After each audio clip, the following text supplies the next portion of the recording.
Anak, tinulungan mo si tatay na makamit ang ambisyon ng tarangkahan ng tadhana na pag-isahin ang timog na rehiyon sa ilalim ng kanilang kapangyarihan. Kapag narinig ng mga tao ang pangalan ng tarangkahan ng tadhana, nanginginig sila sa takot. Sumama ka na kay tatay pa uwi. Ang napakalaking kapangyarihan na ito sa huli ay ikaw ang magmamana nito. Sa paglalakbay mo hanggang dito, tinapakan mo ang mga bangkay ng maraming inosenteng tao. Wala ka bang pagsisisi sa iyong puso? Ayaw ko nang maging kasangkapan mo sa pagpatay mula ngayon. Gusto ko lang maging isang ordinaryong tao. 3 banal ng lawa ng langit, dalhin ninyo ang binata pabalik. Opo.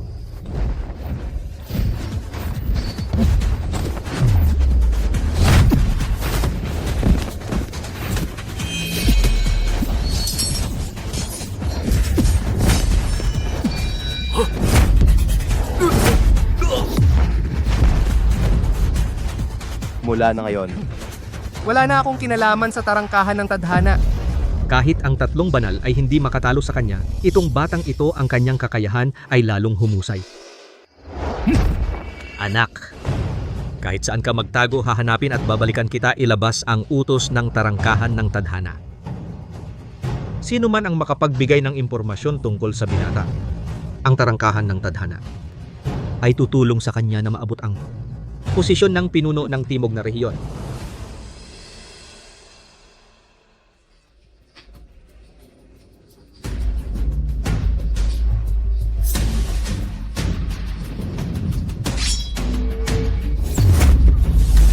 Ito pa, tama ba? Mahal, sinusundo kita para umuwi. Bebe, dumating na si tatay. Tatay! Bebe, Lahat tingnan ninyo, mahalagang anunsyo. Ang tarangkahan ng tadhana ay nagpadala ng hamon sa Lungsod Ilog sa samahan ng Sining Pandigma ng Lungsod Ilog Espesyal na anunsyo mula kay Pangulong Jiang Yuntian ng samahan ng Sining Pandigma ng Lungsod Ilog. Naghahanap ng mansyon ng matapang na espada. Ang dalagang si Lin Wangqing, nais na pakasalan siya upang magkaisa laban sa tarangkahan ng tadhana. Diyos ko, ang samahan ng Sining Pandigma ng Lungsod Ilog ay tinatarget ng tarangkahan ng tadhana ang malupit na nilalang na ito kahit ang mga Diyos ay hindi na makapagligtas sa kanila. Totoo ngang nakakatakot ang tarangkahan ng tadhana, pero narinig ko na si Miss Lin ay isang henyo sa martial arts na minsan lang lumitaw sa isang siglo. Baka may maliit siyang pagkakataon na pigilan ang tarangkahan ng tadhana, gayon pa man narinig ko na ilang taon na siyang nawawala. Bakit ang Pangulong Jiang ay pakakasalan si Miss Lin? Narinig ko, noong araw, si Miss Lin sa samahan ng Sining Pandigma ng Lungsod Ilog noong nag-aaral siya ng martial arts, may relasyon siya kay Pangulong Jiang. Yun lang, sa wakas, nagbago ka na ng isip. Chinger, ano ang problema? Wala.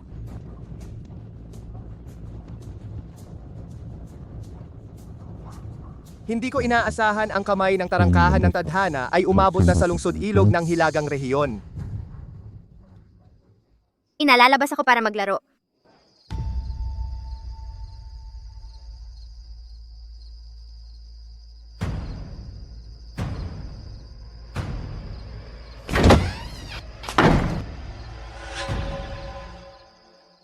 Bukas ng umaga. Aalis na ako kasama si Bebe.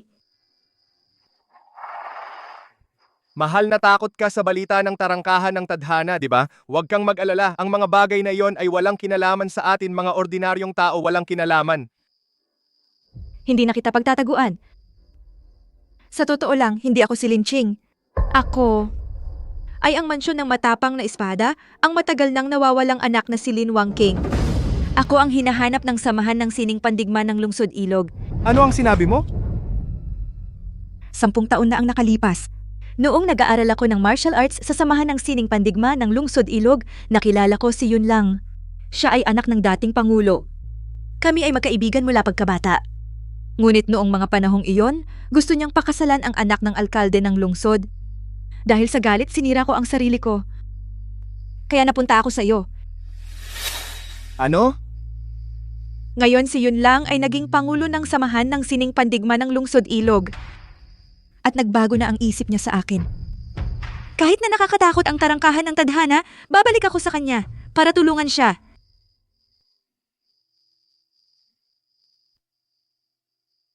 ang mga bagay na ito. Bakit hindi mo sinabi sa akin dati? Malaki ang agwat ng ating mga katayuan. Ang pagtatago sa iyo ay dahil natatakot ako na ang aking pagkatao ay magbibigay sa iyo ng presyon. Pagkatapos kumain ng hapag na ito, maghiwalay na tayo. Si Beybey ay isasama ko. Aalis ka, hindi kita pipigilan. Ngunit si Beybey ay anak ko. Hindi mo siya madadala? Chen Alyo si Beybey ay may potensyal sa martial arts. Dapat siyang sumama sa akin upang matuto kay Yun Lang. Hindi sa iyo na isang magsasaka na hindi marunong ng martial arts. Sayang ang talento. Paano kung gusto ko talagang panatilihin si Beybey? Huwag mo akong pilitin na saktan ka. Talaga?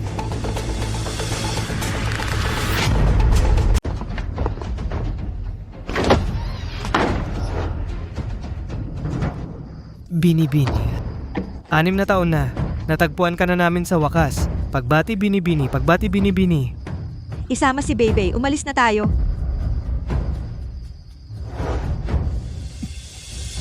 Iwan mo si Beybey. Ang tigas naman. Hindi pa pwedeng magpakita. Pakawalan mo ako. Tatay, anong nangyari sa'yo? Pakawalan mo ako. Gusto ko ang tatay ko. Tio Jiang, kahit papaano, may pinagsamahan kami. Kapag nagising na siya, dalhin siya sa minahan sa kanlurang labas at bigyan ng trabaho. At least, hindi siya pababayaan. Opo. Pakawalan mo ako agad. Gusto ko ang tatay ko. Tatay!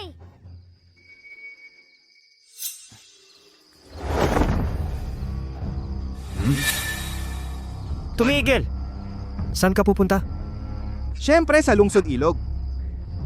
Simula ngayon, ang binibini ay makakasama na si Tagapangulong Jiang. Ikaw at si Tagapangulong Jiang ay magkaiba ng antas. Pinapayuhan kita, huwag mong ipilit ang sarili mo. Bukas, sumama ka sa akin sa minahan sa kanlurang labas. Bibigyan kita ng trabaho. Ito rin ang kaloob ng binibini, ang huling biyaya para sa iyo. Umalis ka. Tinanggihan mo ang biyaya. Eh di manatili ka na.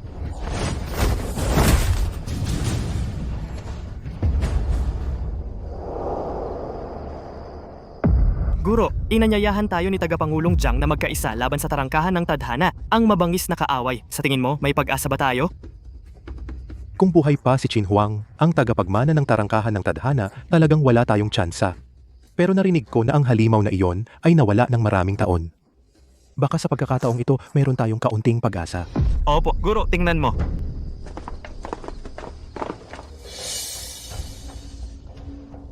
Siya ba iyong mula sa mansyon ng matapang na espada? Ang pangalawang punong Jiang Aotian. Ang kanyang kakayahan ay nasa nangungunang 20 ng ranggo ng sining pandigma ng Hilagang Rehiyon. Paano nangyari? Guro, tingnan mo. Ito ang palad na iyon na nagpatumba sa kanya sa isang hampas. Pero ang taong gumawa nito ay tila sinadya na hindi siya patayin. Hindi nasaktan ang kanyang mga lamang loob. Isang hampas lang, natumba ang pangalawang punong ng mansyon ng matapang na espada. Sino kaya ang may kakayahang gawin ito? Mukhang gawa ng tarangkahan ng tadhana. Ang mga dalubhasa ba ng tarangkahan ng tadhana ay nakapasok na sa gitna ng Hilagang Rehiyon? Masama, mabilis, ipaalam kay Tagapangulong Jiang at kay Alkalde Qin. Isara ang mga pintuan ng Lungsod Ilog. Huwag hayaang pumasok ang mga tao ng tarangkahan ng tadhana. Opo.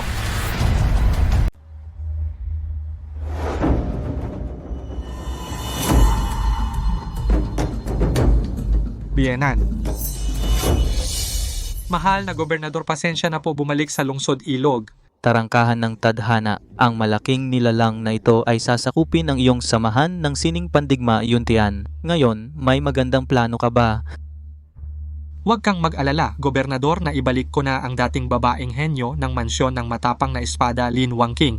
Kung siya ay nandito, baka magkaroon pa tayo ng pagkakataon.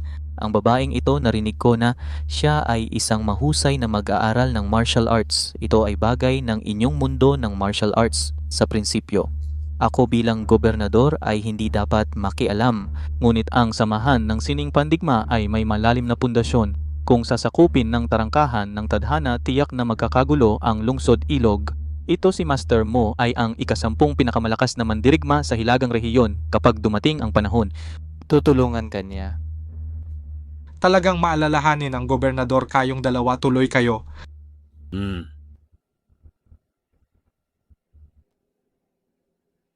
Tagapangulo, ikaw ay manugang ng gobernador. Kung talagang gagawin mo ang nakalagay sa anunsyo pakasalan si Lin Wangking, paano mo sasabihin sa gobernador? Hindi naman alam ng gobernador ang tungkol sa anunsyo. At saka si Lin Wangking napakadaling lokohin. Bibigyan ko lang siya ng pangako magtatrabaho siya para sa akin kapag natapos na ang krisis na ito. Sipain na lang siya. Matalino po ang Pangulo. Utos ng alkalde, hinahamon ng tarangkahan ng tadhana ang samahan ng sining pandigma. Para iwasan ang pinsala sa inosente, sasara ang buong lungsod. Pwede lang lumabas, hindi pumasok. Taga saan ka? Bingi ka ba? Umalis ka na. Taga Barrio Santos ako. Hahanapin ko ang anak ko. Dito ba lugar para maghanap ng anak? Sa iba ka maghanap. Pipilitin mong pumasok, babalaan kita. Ang dating pangulo ng samahan ng sining pandigma naglagay ng formasyon ng nakakagulat na dragon sa tarangkahan. Ang lumabag, mamamatay. Ito ang sikat na depensang pormasyon ng Lungsod Ilog, pormasyon ng nakakagulat na dragon. Ang panloob na enerhiya nito ay napakalakas, talagang mabagsik at makapangyarihan. Tatay Guro, bumalik na ako. Chinger, buti naman nakabalik ka, buti naman nakauwi ka. Kung hindi ko pinayagan noon si Yuntian na pakasalan ang anak ng alkalde, baka kayo sana. Wala yun din, nakalipas na. Binata ang pormasyong ito ng depensa ng lungsod ay nilikha ng dating Pangulo ng Samahan ng Sining Pandigma. Napakalakas at mabagsik, umalis ka na, huwag mong mapahamak ang sarili mo.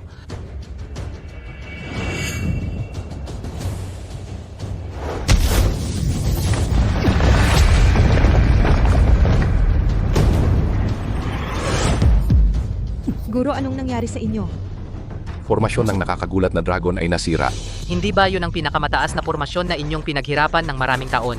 Kahit ang nangungunang 10 eksperto ng Hilagang Rehiyon ay hindi nakakasira niyan. May isang dalubhasa na dumating. Sino kaya yun? Ikaw na magsasaka, umalis ka sa daan, umalis ka na. Kung hindi, mapapahamak ka. Ilyo katwamang ito ay hindi basta-basta. Isang ordinaryong magsasaka lang siya, ano bang pinagkaiba niya? Mahirap sabihin pero hindi ko siya mabasa. Kahit ikaw ay hindi siya mabasa? Papasukin ninyo siya. Opo.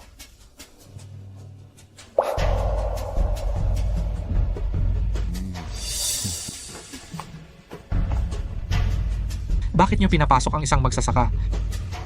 Baka naguguluhan na ang biyenan ko? Alkalde, master mo, naghanda na ako ng karwahe sa loob. Sumunod po kayo sa akin.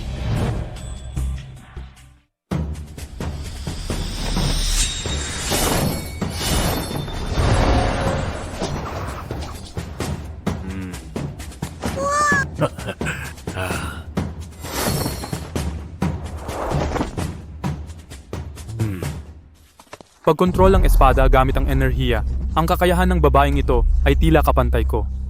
Siya nga ba ang sikat na henyo, Lin Wangking? Hindi ako nagkamali ng pagkakilala. Wangking? Yun lang, nakita na kita sa wakas. Sa loob ng 6 na taon, araw-araw kitang iniisip. Magandang araw, Alkalde Gin. Akala ko sino ang sumira sa aking formasyon ng nakakagulat na dragon. Si Master Mo pala, hindi na nakapagtataka. Hindi ako yon. Master Mo, wala akong anumang sama ng loob. Sa pagkakaroon ng isang dalubhasa tulad ninyo na sumusuporta sa aking anak, ay karangalan ng aking samahan ng sining pandigma. Pareho. Umupo kayo sa loob.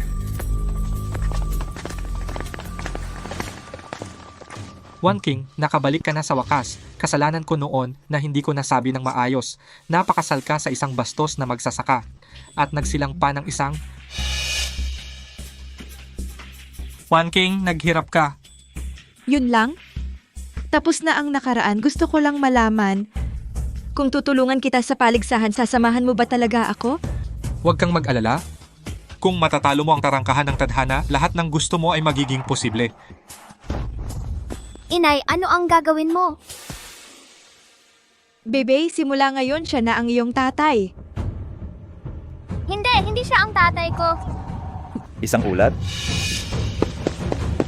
May isang magsasaka sa labas na naghahanap ng kanyang anak na babae. Hindi namin siya mapigilan.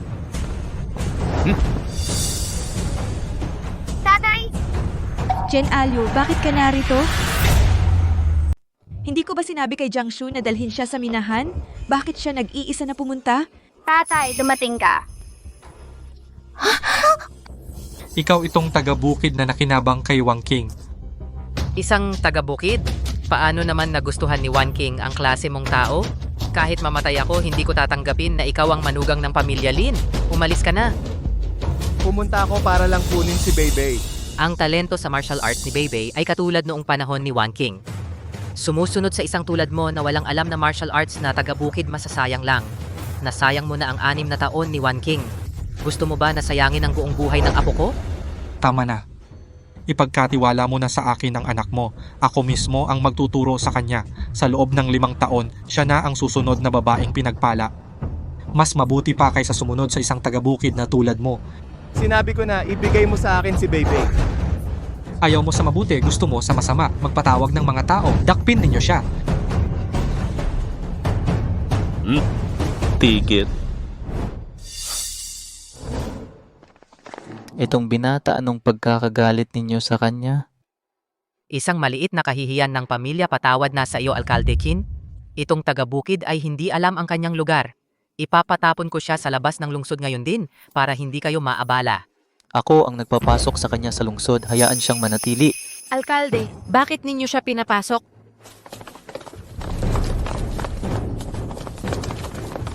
Pangit ang lagay ni Presidente Jiang. Anong nangyari, Punong Su? Sa daan namin papunta rito, nakatagpo kami ng mga tao ng tarangkahan ng tadhana.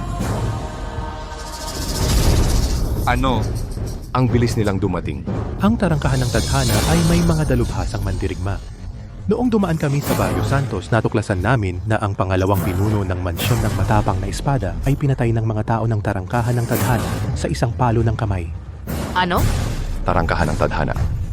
Mas malakas pa sa inaakala ko. Kaya pala si Jiangshu ay hindi pa bumabalik. Hindi. Kung si Jiangshu ay nakatagpo ng mga tao ng tarangkahan ng tadhana, bakit siya ayos? Sige na, wala kayong dapat ikabahala. Maraming magagaling na mandirigma ang narito ngayon. At nandito rin sina Wan King at Master Mo. Hindi naman imposibleng labanan ang tarangkahan ng tadhana. Talaga?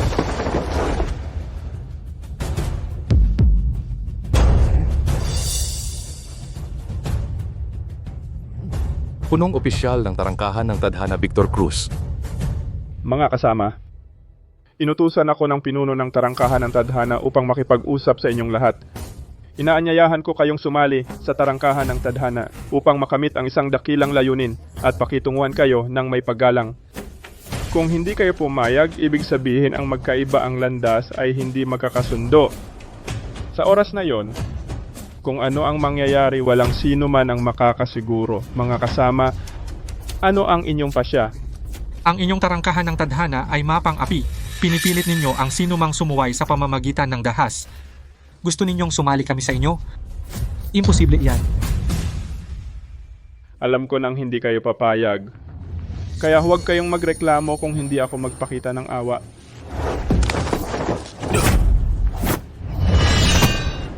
Kayo. Naglakas loob kayong saktan ang pangalawang pinuno ng mansyon ng matapang na espada. Ngayon ay ipaghihiganti ko siya? Kailan ko sinaktan ang inyong pangalawang pinuno? Gawin pero hindi panagutan? Anong klaseng bayani ka? Sinasabing si Victor Cruz ay isa sa mga pinakamalakas sa tarangkahan ng tadhana. Hindi ko alam kung sino ang mas malakas, siya o ang dating Panginoon. Beibei, isasama kita, Nay.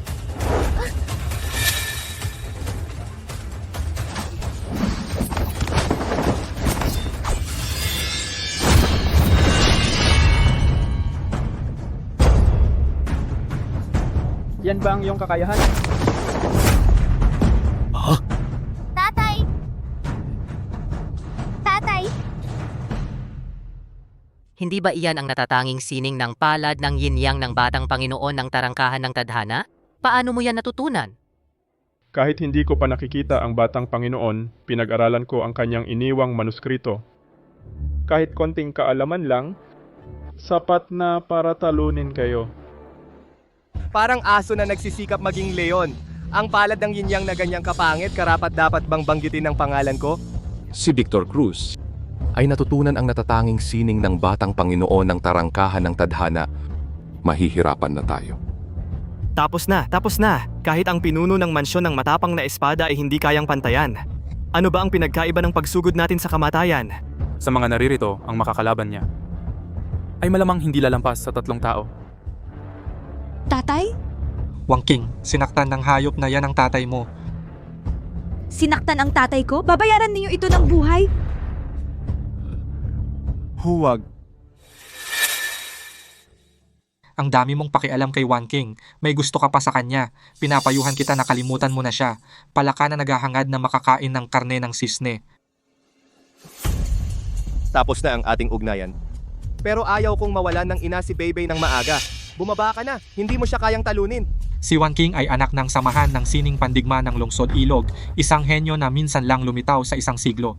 Anong alam mo, isang magsasaka, wala kang karapatang magsalita dito.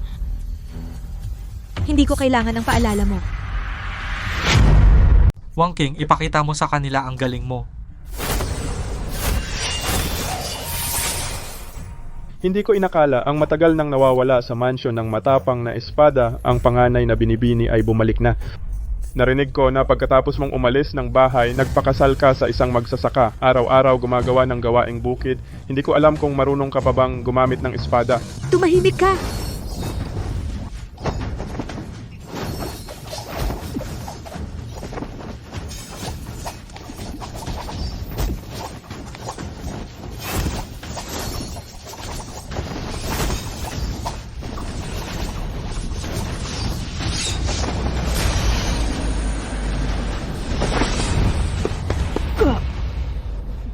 Talagang karapat-dapat kang maging alagad ko.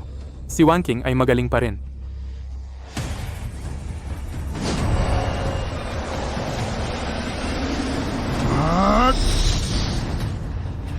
Paano siya naging mas malakas? Si Victor Cruz ay seryoso na. Si Wan King ay malapit ng matalo.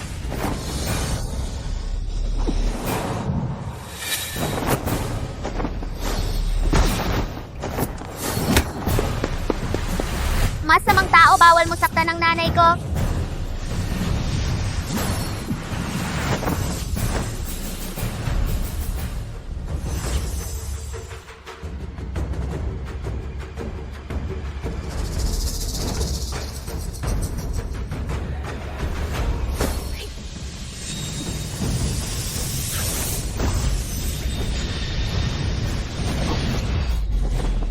Napakalakas ng enerhiya ng espada. Kung hindi ako nakaiwas ng mabilis, marahil ay malubha akong nasugatan. Paano siya?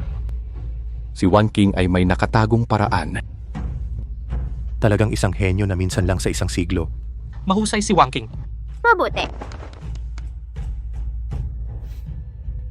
Ang malakas na puwersa na kumokontrol sa espada kanina, saan nanggaling?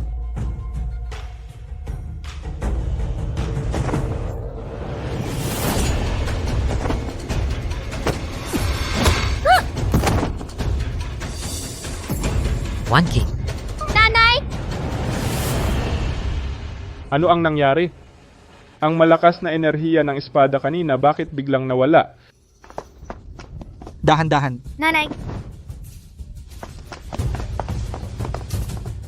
Ang taong ito ay nagbibigay sa akin ng pamilyar na pakiramdam. Saan ko siya nakita? Ayos ka lang?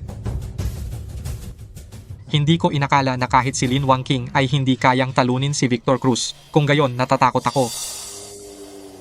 Master mo, sa kasalukuyan kayo lang ang makakapagligtas sa amin. Hayaan mong subukan ko ang iyong kakayahan. Subukan ko ang iyong kakayahan.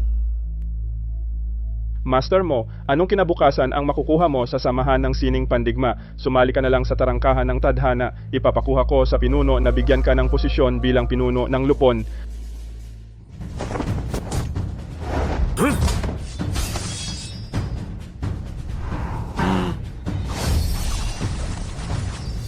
Ito rin ay pagkontrol ng espada gamit ang enerhiya.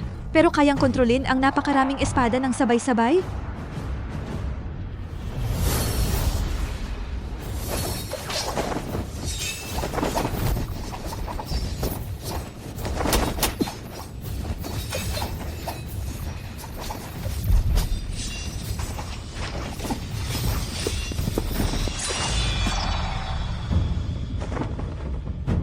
Mabuti. Mabuti. Talaga namang si Master Mo, iba talaga ang kanyang galaw. Nakita ko dati mula sa malayo ang inyong batang pinuno na lumaban. Wala ka man lang natutunan mula sa kanya. At nangahas kang hamunin ang samahan ng sining pandigma? Sige. Karapat dapat kang gamitin ko ang aking pinakamalakas na galaw.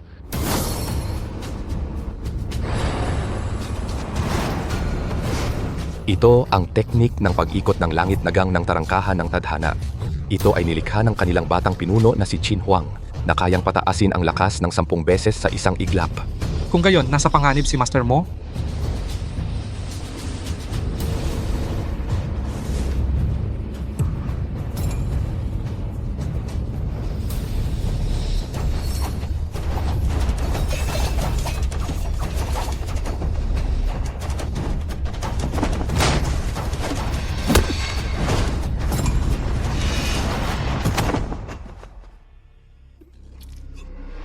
Kahit si Master Mo ay hindi makatalo sa kanya.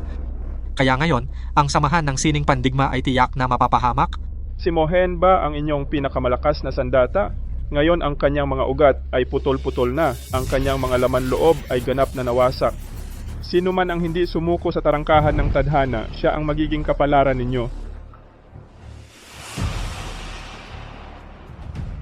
Wala bang tao?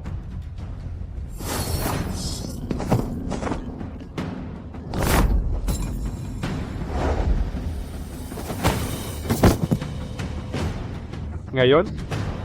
Pinatay mo ang tao ng mansyon ng matapang na espada. Babayaran mo ito ng iyong buhay. Wan King.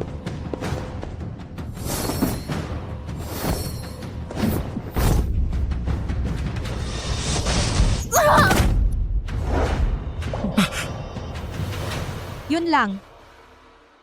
Iligtas mo ako.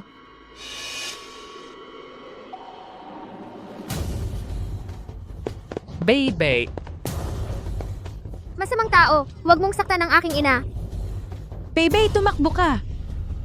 Ikaw ang anak ni Lin Wangking. Dahil nandito ka na, mamatay ka na rin.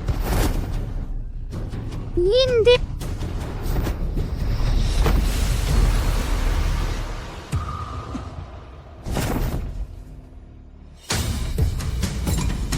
Hindi ko inakala na pagkatapos ng maraming taon, ang tarangkahan ng tadhana ay wala pa ring pag-unlad. Sino ka? Gusto mong makialam? Isang magsasaka lamang ako. Hindi ko talagang gustong makialam, pero hindi mo dapat sinaktan ang aking anak na babae. Isang magsasaka? Wala na bang tao sa inyong samahan ng sining pandigma? Pumayag kayo na isang magsasaka ang kumatawan sa inyo? Bumaba ka dyan. Anong tingin mo sa sarili mo? Ikaw, magsasaka. Nangahas kang kumatawan para sa samahan ng sining pandigma? Kahit si elder mo ay hindi siya matalo. Anong pinagmamalaki mo? Huwag kang mamatay sa harap ni Bebe para hindi siya matakot. Kailan ko sinabing kakatawan ako para sa inyo? Bebe, umalis na tayo. Aalis agad para bang wala ako rito.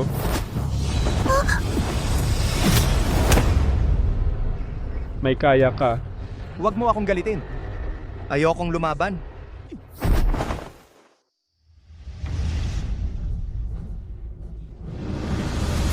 Maliit na magsasaka, anong tingin mo sa sarili mo? Palad ng yin-yang na naman, ang binatang ito ay nasa panganib.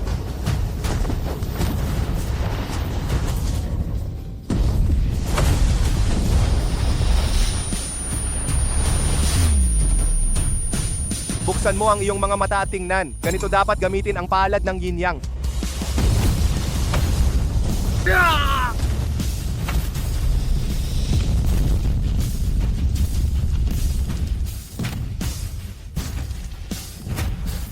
Imposible. Alam ko na. Imposible. Ikaw ba?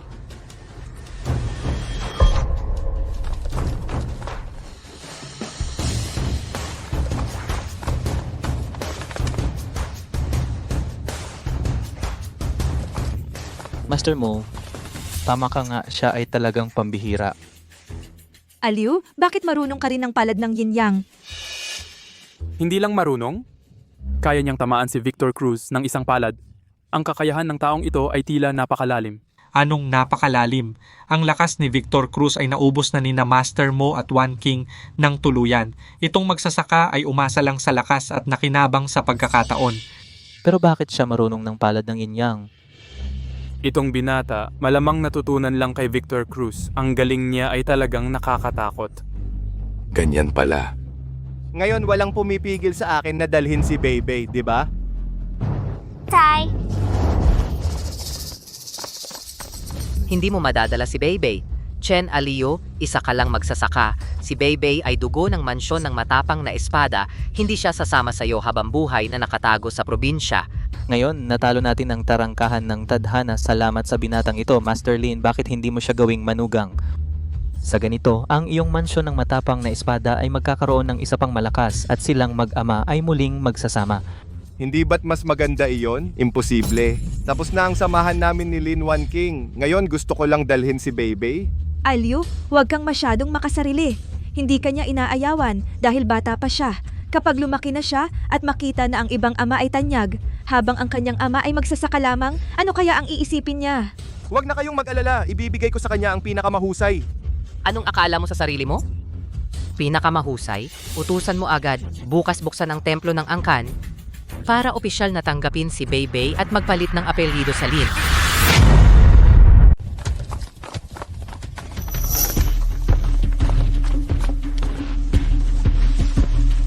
Ang lakas ni Victor Cruz ay nasa top 10 sa ranking ng mga mandirigma. Bihira ang makakalaban sa mundo ng mga mandirigma. Sino ang nakasugat sa kanya ng ganito?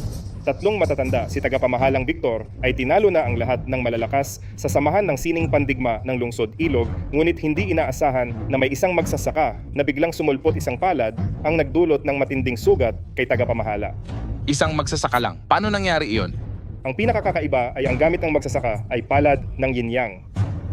Palad ng Yin-Yang. Imposible.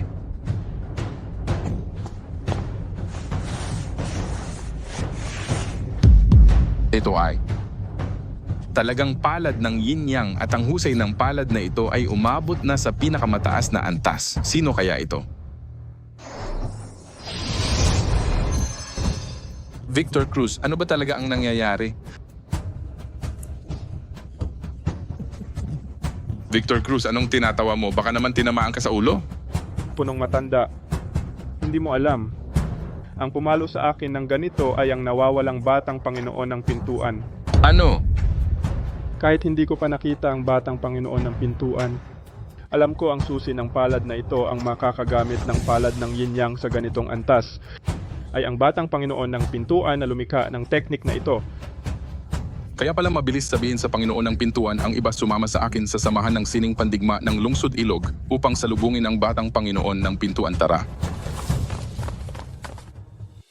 Papalitan ng apelyido ni Beibei sa Lin imposible.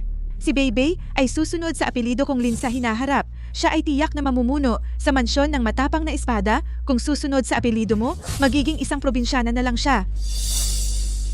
Maliit na mansyon ng matapang na espada. Ano ang dapat na manahin? Hindi lang ang mansyon ng matapang na espada, pati na rin ang sikat na samahan ng sining pandigma ng lungsod Ilog. Sa hinaharap ay mamanahin lahat ni Beibei. Kaya mo bang ibigay ang mga ito? Pasensya na, ang mga ito ay hindi talaga mahalaga sa akin. Sasabihin ko sa huling pagkakataon, ibigay sa akin si Beibei. Kung hindi, huwag kang magalit kung ako ay hindi magiging mabait. Masama. Dumating na ang tatlong banal ng lawa ng langit. Ulat, nakita ko ang tatlong banal ng tarangkahan ng tadhana. Dumating sila kasama ang maraming tauhan. Anong gagawin ng tatlong matatandang iyon? Tatlong banal ng lawa ng langit, isang tao, ay katumbas ng isang buong angkan ng mga halimaw. Samahan ng sining pandigma, tiyak na hindi makakatakas sa kapahamakan. Ano ang gagawin natin ngayon?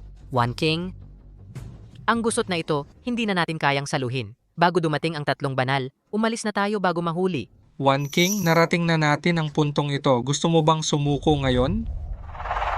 Tatay, tulungan mo na si Yuntian ng isang beses pa. Hay!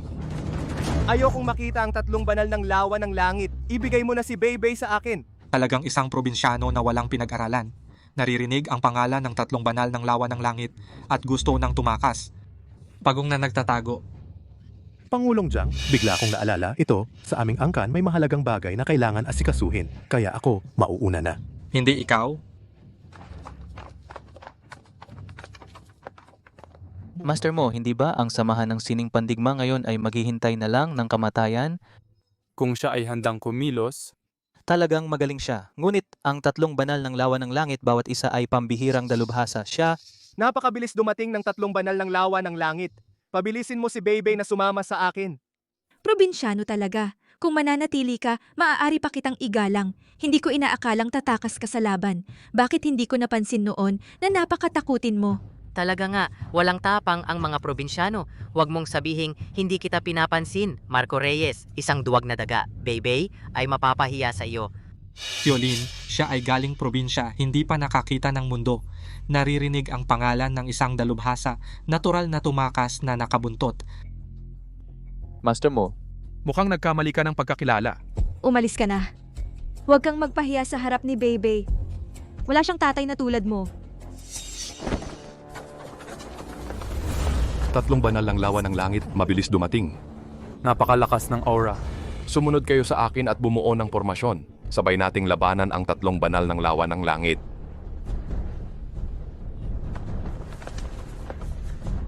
Bakit sila pumunta sa probinsyanong iyon? Ako, ang iyong nasasakupan ay bumati sa batang Panginoon ng tarangkahan. Ano? Tumayo ka. Salamat, binatang Panginoon. Binatang Panginoon. Si Alyo na itong magbubukid. Paano siya naging binatang Panginoon? Ang binatang Panginoon ng tarangkahan ng tadhana ay si Qin Huang. Siya. kaya pala. Ginugol ng tarangkahan ng tadhana ang lahat ng yaman. Hindi nahanap ang binatang Panginoon. Palibhasa'y nagkunwari siyang isang pangkaraniwang magbubukid. Sabi ko na nga ba? Bakit ang pakiramdam ko sa kanya ay pamilyar, palibhasay? Siya ang binatang Panginoon, Qin Huang. Siya si Qin Huang. Kung gayon ang mansyon ng matapang na espada at ang samahan ng sining pandigma, ay tiyak na malilipol? Ngayon, maaari mo nang ibalik ang aking anak na babae? Ibalik mo na sa akin. Maaari. Siyempre maaari, tatay. Likas na katawang pandigma. Talagang hindi matatawaran ang dugo ng binatang Panginoon. Talagang pambihira. Binatang Panginoon, maaari po bang tumigil muna? Mahal na binatang Panginoon, tapos na ang ugnayan mo sa pamilya Lin. Dahil sa nakaraan na hindi kita nakaaway, maaari ko bang hilingin sa iyo na patawarin ang samahan ng sining pandigma? Patawarin ang lungsod ilog? Ang inyong mga bagay-bagay ay wala akong kinalaman. Ang ibig sabihin ng binatang Panginoon ay, kayo mga taong ito ay nasa amin na.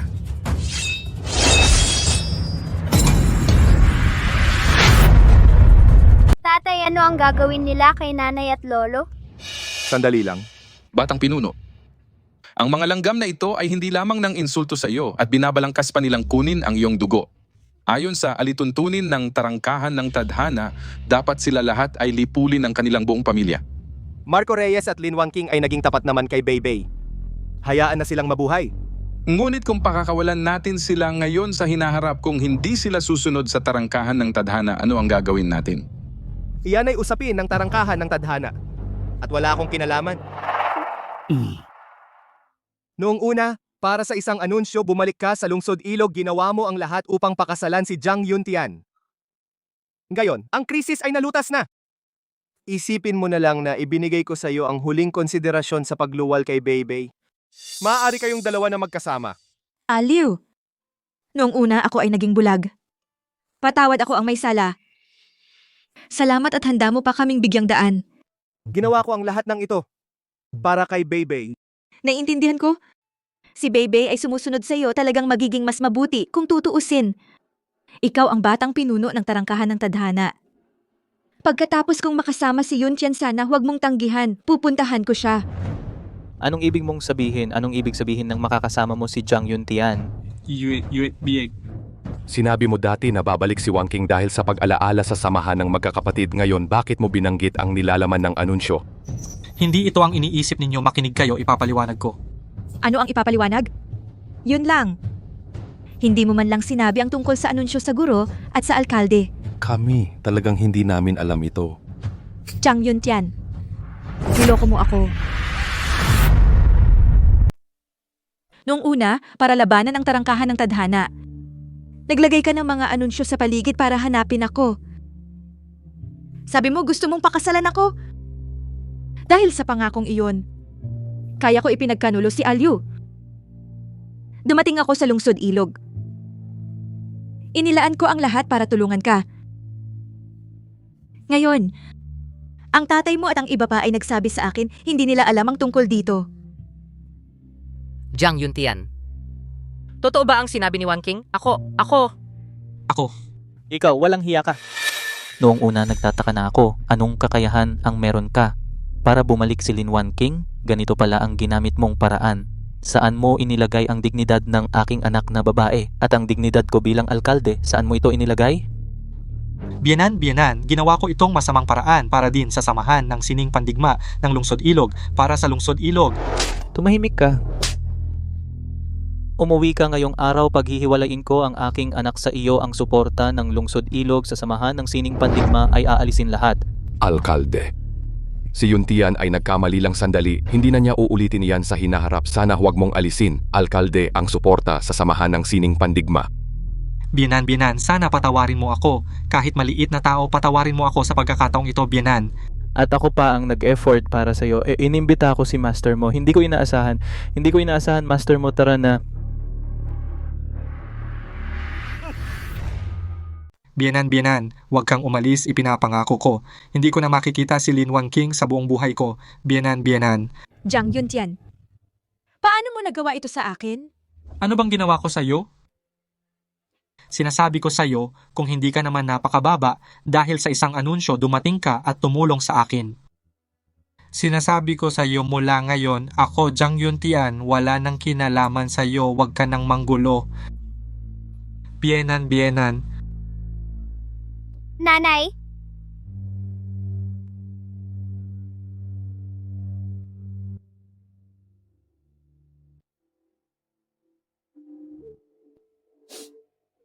Alyu, lahat ito ay kasalanan ko. Ikinalulungkot ko. Sana sa hinaharap. Mabuti mong pakitunguhan si Bebe. Gagawin ko. Bakit umalis na naman ang batang Panginoon? Bilisan natin habulin. Batang Ginoo. Mula nang umalis ka sa tarangkahan ng tadhana, ang Ginoo ay nagkasakit sa sobrang pag-aalala at lumalala ang kanyang kalusugan. Sumama ka na sa amin. 6 na taon na ang nakalipas, sinabi ko na putol na ang ugnayan ko sa tarangkahan ng tadhana, umalis na kayo. Pero, Wala nang pero. Nang patayin ni Chinding ang aking ina mula sa sandaling iyon. Dapat alam na niya na ang samahan naming mag-ama ay tuluyan ng naputol. alam ko na. Sa loob ng maraming taon ang tinik sa iyong puso ay hindi pa natatanggal. Kung alam mo, umalis ka na. Batang Ginoo. Ang ibig kong sabihin, paano kung buhay pa ang iyong ina? Para mapauwi ako. Mga bagay na walang katotohanan na sasabi mo. Kung nagsisinungaling ako, sana'y tamaan ako ng kidlat at mawalan ng kapangyarihan. Batang Ginoo. Ang bagay na ito ay lihim ng tarangkahan ng tadhana. Ang mga detalye ang Ginoo lamang ang nakakaalam. Isang bagay ang masisiguro ko. Iyon ay tiyak na buhay ang iyong ina. Nasaan si Chinding ngayon? Kamakailan. Ang tarangkahan ng tadhana ay sasakupin ang tarangkahan ng Tigre sa lungsod Marina. Ang Ginoo ay nasa daan patungong lungsod Marina. Ang tungkol sa aking ina, ako mismo ang magtatanong kay Chinding. Kung niloloko ninyo ako, hindi ko kayo patatawarin. Malayo ang lungsod Marina, mahirap ang paglalakbay. Hindi maginhawang isama si Bebe.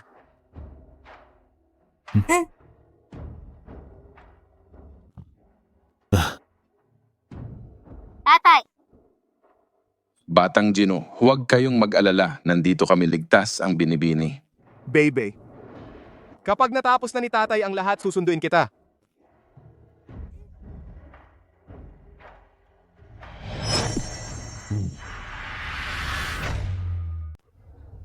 Hoy! Nabulag ka na ba? Hindi mo ba nakita na ang tarangkahan ng Tigre ay lubusang natalo na ng tarangkahan ng Tadhana? Mga hindi kasali, kung ayaw mong mamatay, umalis ka na. Hinahanap ko si Chinding, pakisabi sa loob. Ang pinuno namin ay abala sa maraming bagay. Para lang sa isang pulubi na tulad mo ang gusto makipagkita? Ngayon, ang nasa loob ay si Miguel de la Rosa na tagapamahala. Inaalis niya ang mga natitira sa tarangkahan ng Tigre. Kung manggulo ka kay Miguel de la Rosa, masisira ang mahalagang plano ng tarangkahan ng tadhana. Puputulin kita at ipapakain sa aso. Umalis ka. Kayo ang pinakamababang antas ng tarangkahan ng tadhana, mga panlabas na alagad. Normal lang na hindi ninyo alam ang loob. Sabihin ninyo kay Miguel de la Rosa na lumabas at makipagkita sa akin. Nagbigay ako ng respeto, ayaw mo tanggapin. Ikaw, isang magsasaka na nagtatrabaho sa lupa, naglakas loob bang tawagin ang pangalan ng tagapamahala? Ngayon din, puputulin kita. Umalis ka na ngayon. Magsisisi kayo. Sa damit mo, isa kang simpleng taga-bukid. Kahit pugutan kita ngayon, hindi ako magsisisi. Talaga? Ikaw, walang takot sa kamatayan. Kung gusto mong mamatay, ibibigay namin sa iyo. Sabihin ninyo kay Miguel de la Rosa na ang batang pinuno ng tarangkahan ng tadhana, si Chin Huang, ay pumunta para hanapin siya. Puntahan niya ako agad. Ikaw ang batang Panginoon ng tarangkahan ng tadhana.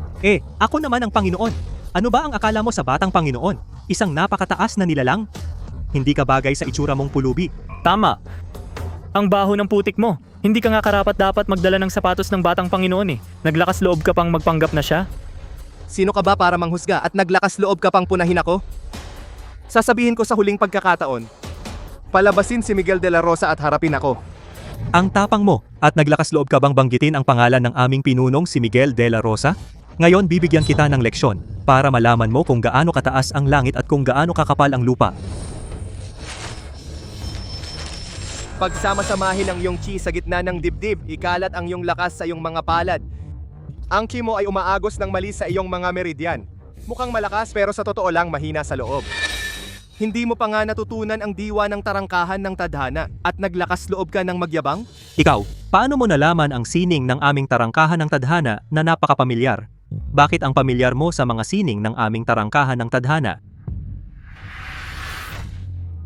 Mga nagpapanggap na may kapangyarihan sa ilalim ng langit. Sadyang niloloko lang tayo niyan. Tingnan mo, hahatawin ko na siya ng isang espada.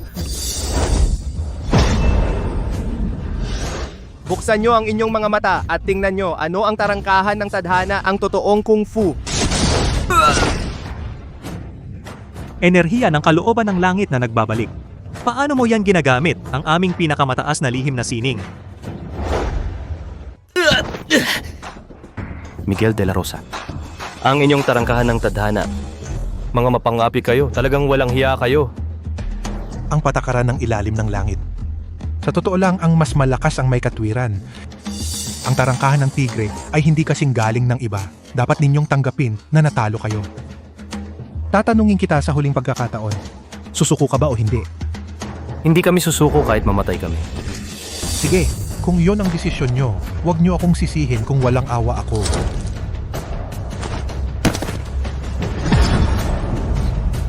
Itong enerhiya.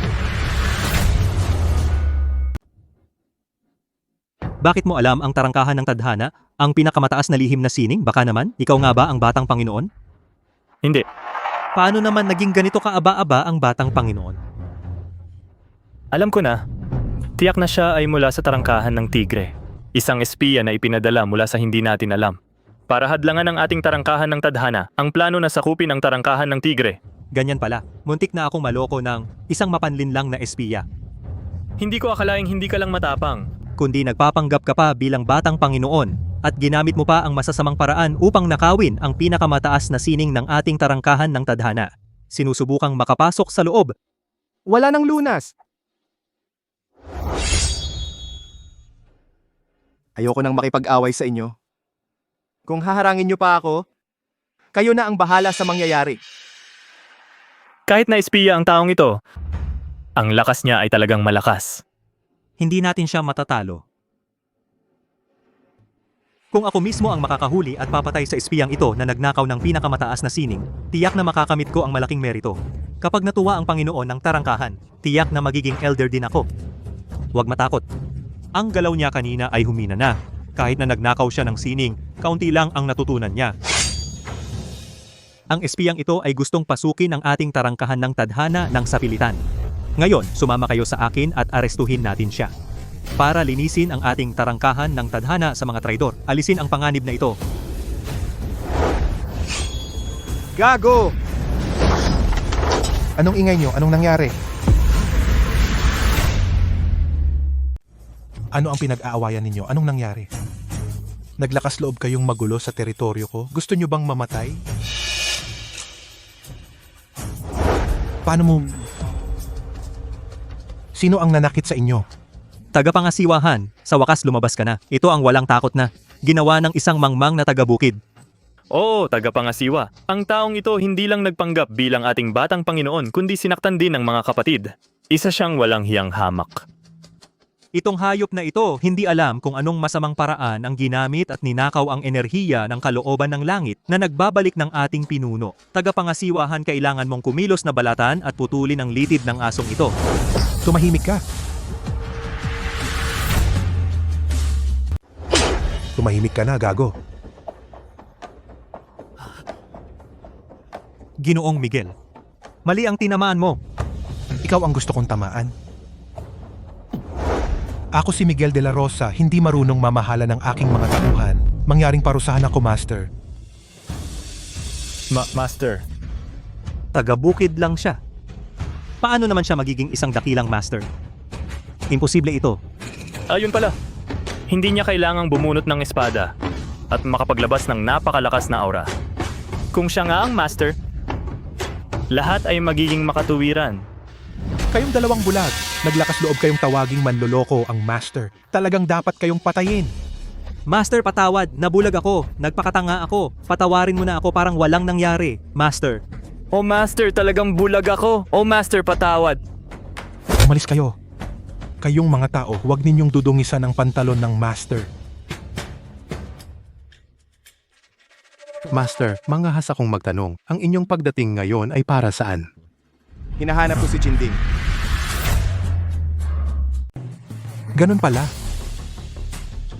Ang pinuno ay wala sa tarangkahan ng tigre ngayon. Sundan mo ako, batang Panginoon.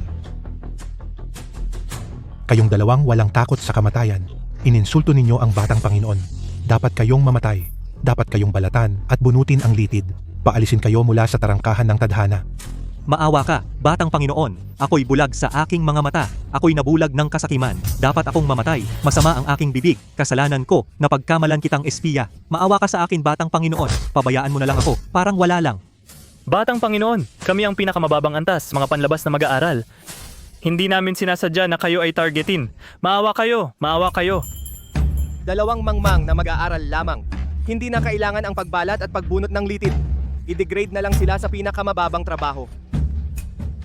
Magpasalamat na kayo sa batang Panginoon. Salamat, mahal na batang Panginoon.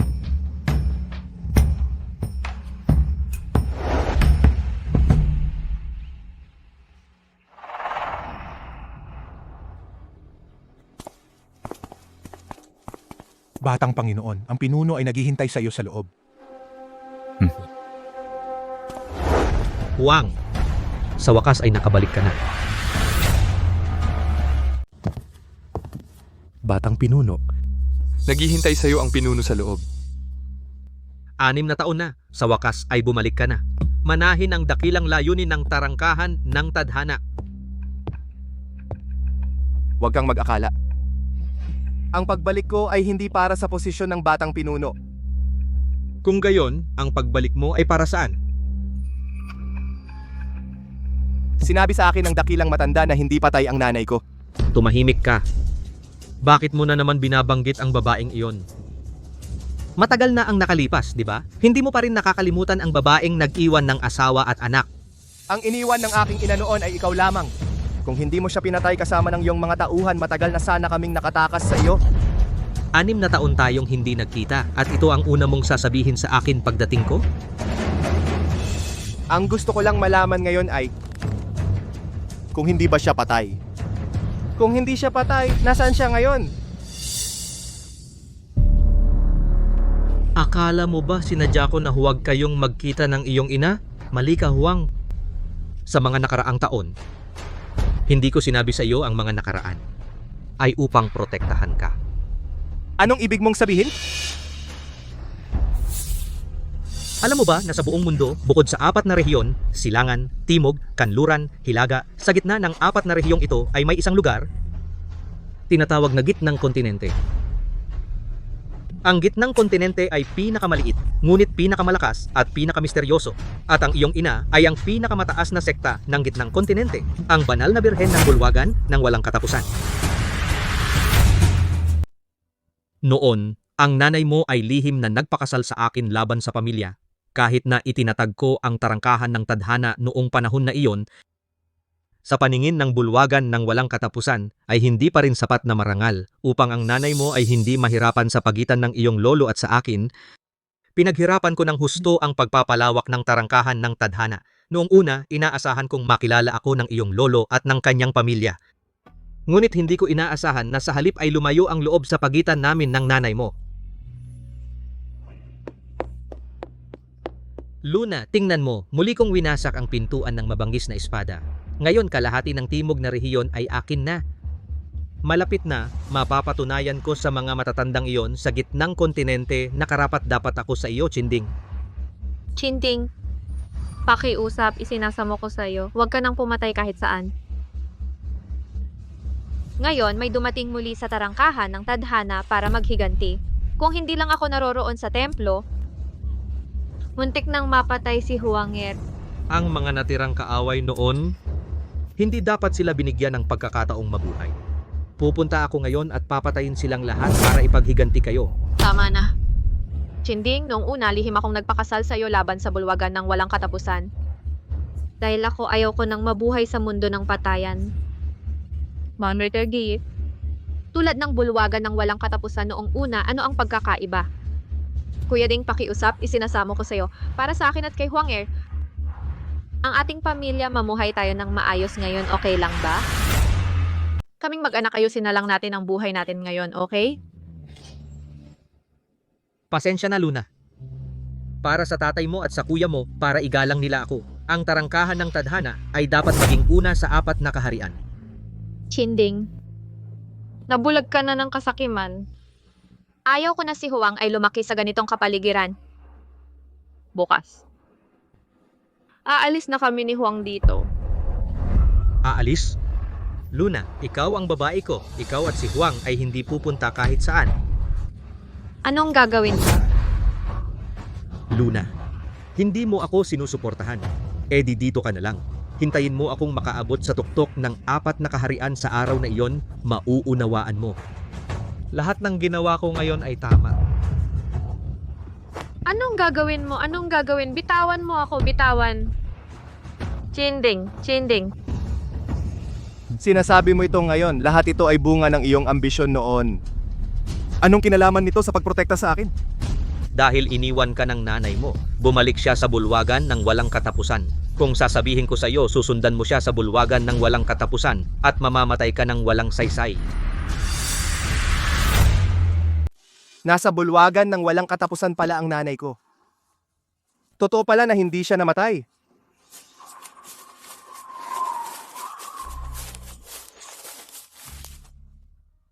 Huang, masyadong malaki ang target ng dalawa. Madaling mahuli ng tatay mo. Dito ka magtago at tumahimik. Hintayin mo akong bumalik para sa'yo, saka ka lumabas.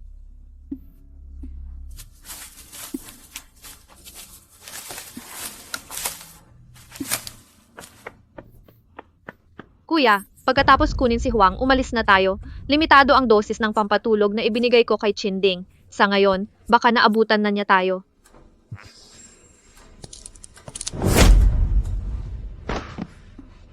Wala kang kwentang anak, hindi ka dapat sumama sa amin pabalik sa bulwagan ng walang katapusan. Umalis na tayo! Tumigil ka. Pakawalan mo si Luna.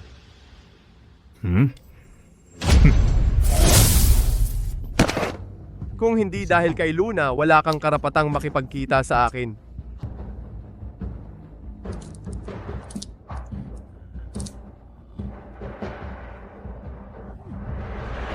Luna.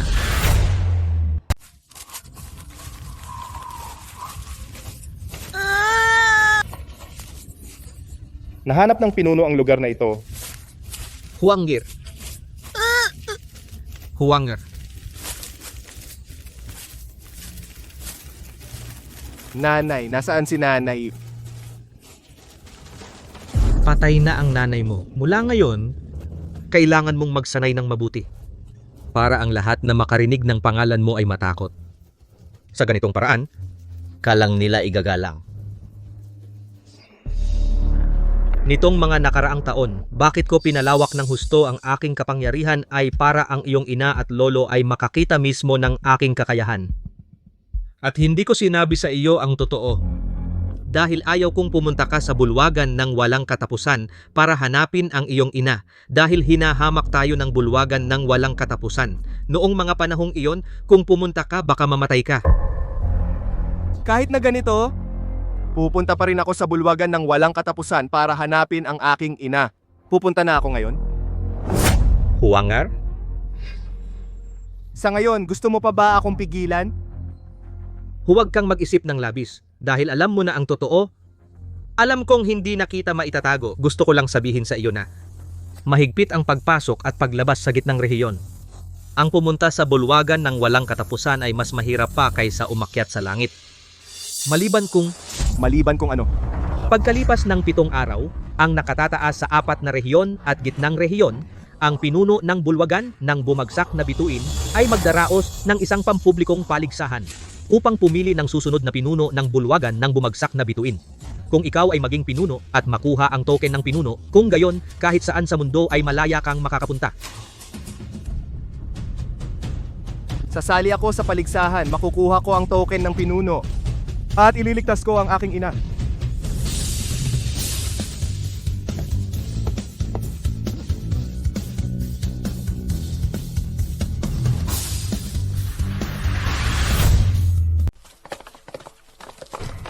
Aba, ang Junior Master ng Samahan ng Bagyo mula sa Kanlurang Rehiyon, Gabriel Santos. At ang sekta ng Araw Apoy mula sa gitnang rehiyon, Wei Jing. Isang paligsahan ay nagtipon ng lahat ng mga kilalang mandirigma dito. Sa tingin ko sa pagkakataong ito malamang na tagasalo lang kami. Pero bakit ang timog na rehiyon at hilagang rehiyon ay walang isang tao na dumating? Ito ay po hindi mo alam. Ang tarangkahan ng tadhana sa hilagang rehiyon ay natalo na ang nangungunang sekta ng timog na rehiyon, ang tarangkahan ng Tigre. Ngayon, ang tarangkahan ng tadhana ay nililinis ang timog at hilagang rehiyon. Wala na silang oras para magpadala dito. Ang tarangkahan ng tadhana ay napakalakas. Sa tingin ko pagdating ng panahon, baka maging pinakamalakas sa mundo. Buti na lang hindi dumating ang tarangkahan ng tadhana, kung hindi, mahihirapan ang paligsahan. Sa timog at hilagang rehiyon lang nagmamayabang. Akala mo magaling ka na sa paningin ng sekta ng Araw Apoy mula sa gitnang rehiyon. Ang tarangkahan ng tadhana ay isa pa ring walang kwenta. Tama si Kuya Jeng, ang tarangkahan ng tadhana ngayon, kahit gaano kalakas, kumpara sa sekta ng Araw Apoy, ay parang langit at lupa ang layo. Dumating na ang mga tao ng bituing bumagsak. Ako ay isang panloob na alagad ng bituing bumagsak, responsable sa paligsahan. Ang paligsahan ay tuloy-tuloy na laban. Ang panalo ay mananatili, ang talo ay aalis. Ang taong makakapagtagal hanggang dulo ay ang sa bituing bumagsak, personal na alagad ng Panginoon ng Groto, tagapagmana ng susunod na Panginoon. Itong batang lalaki ng sekta ng Araw Apoy ay may potensyal maaaring pumalit sa inyong posisyon. Kahapon nagmasid ako ng mga bituin kagabi. Hula ko ngayong araw, sasalubungin ko ang itinalagang tao ng bituing bumagsak kung ganito lang ang lakas ng itinalagang tao. Ang aking inaasahan malamang ay mabibigo. Magsisimula na ang paligsahan. Meron pa bang hindi nakapagrehistro upang sumali? Sandali, hindi pa ako nakapagrehistro. Sandali lang, hindi pa ako nakarehistro.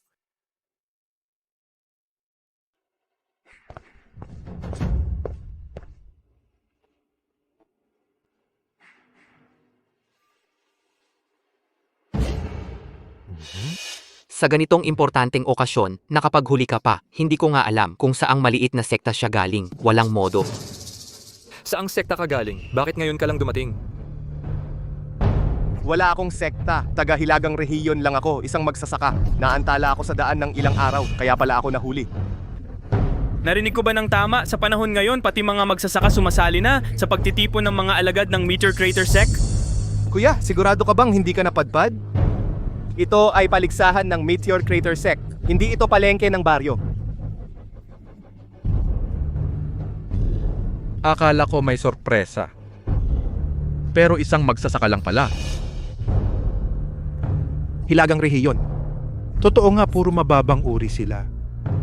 Ano bang iniisip ng Meteor Crater Sect? Pinapasok nila ang mga ganyan.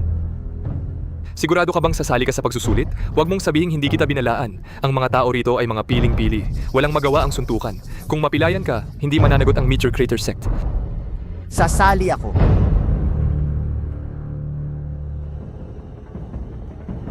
Kung ganoon, magsisimula na ang laban.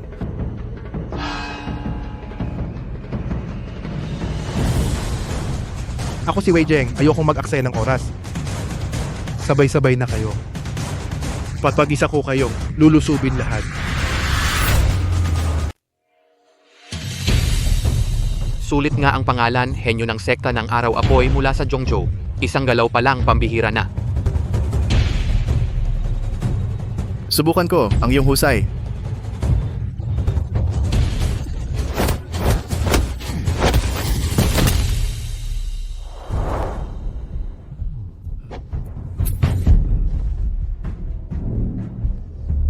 Ang pwesto ng pinuno, siguradong makukuha ko. Sino ang susunod? Huwag mong sayangin ang oras ko.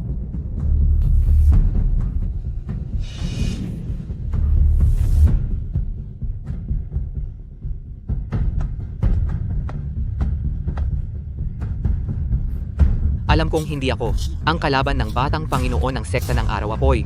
Ngunit makapagpalitan man lang ng ilang galaw sa iyo ay isang karangalan para sa amin.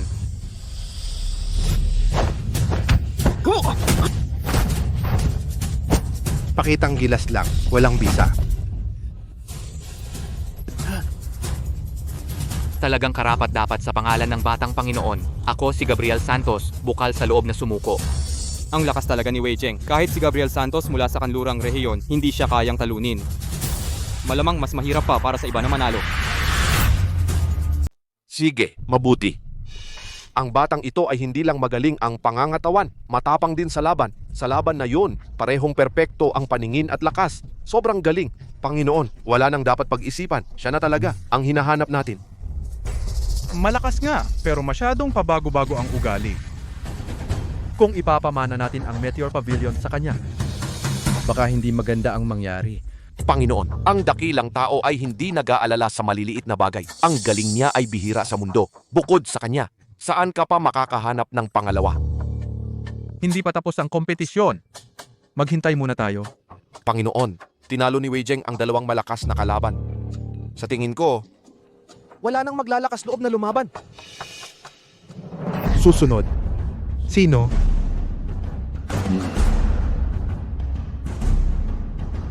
Akala ko makakapag-ehersisyo ako, pero wala palang makakalaban. Kung ganon, ang posisyon bilang tagapagmana ng pavilion. Ako, si Wei Jeng, ay tatanggapin ng walang pag-atubili. Kuya, mangyaring ipahayag ang resulta. Dahil walang nang lumaban, ang nanalo sa paligsahan ay... Teka, ako ang lalaban sa kanya. Sandali! Ako ang makikipaglaban sa kanya.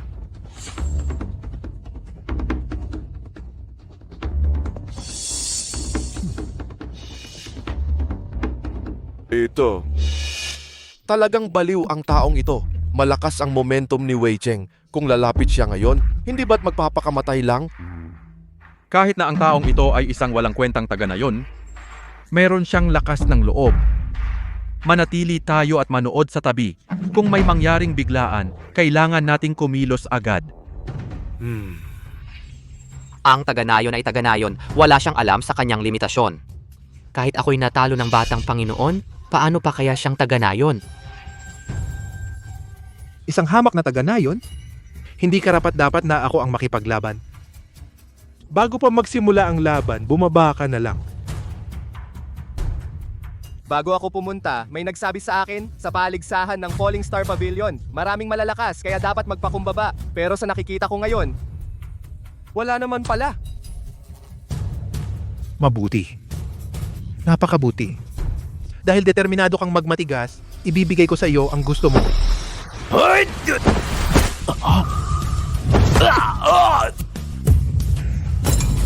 Ang taga-nayon na ito ay nakasalo, bawat galaw ni Wei Zheng. Paano nangyari ito? Hindi ko inaasahan. Na isa kang eksperto? Kailangan ko nang gamitin ang lahat ng aking kakayahan. Ano? Baliw ba ang magsasaka na ito? Gamit lang ang isang kamay sa pakikipaglaban kay Wei Zheng.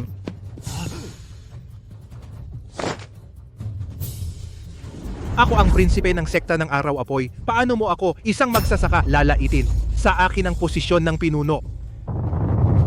Dumating na ang natatanging sining ng sekta ng Araw Apoy. Palad ng nagliliyab na apoy na sumusunog sa langit. Ayon sa alamat, ang palad na ito. Ang mga buto sa buong katawan ay parang pinapaso ng apoy. Kaya niyang pilitin si Wei Zheng sa ganitong kalagayan. Hindi simple ang magsasaka na ito.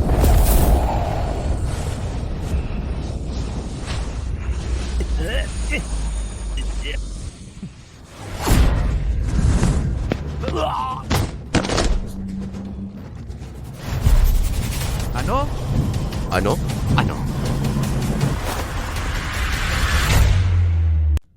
Yung palo kanina, depende lang sa internal energy. Sa buong 4 na rehiyon at gitnang kontinente, mabibilang lang sa daliri. Sino ba talaga siya? Mabuti. Mabuti yan, ayaw ng atensyon. Bata, tatanong kita. Hindi mo pa ba ginamit ang lahat ng lakas mo? O ang lakas pero hindi pa full effort? Hindi nasayang ang daang taon kong paghihintay ako. Talagang naghintay ang hinirang ng aking Meteorite Pavilion.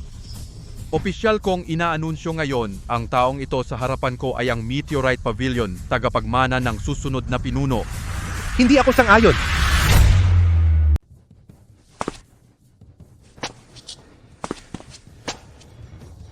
Ginoong kong hindi ako pumapayag. Kanina, nag-umpugan kami ng palad ng batang ito. Hindi masukat ang panloob niyang lakas. Tiyak na hindi siya isang simpleng magsasaka. Nagbalat kayo siya para makapasok sa paligsahan. Tiyak na espiya siya.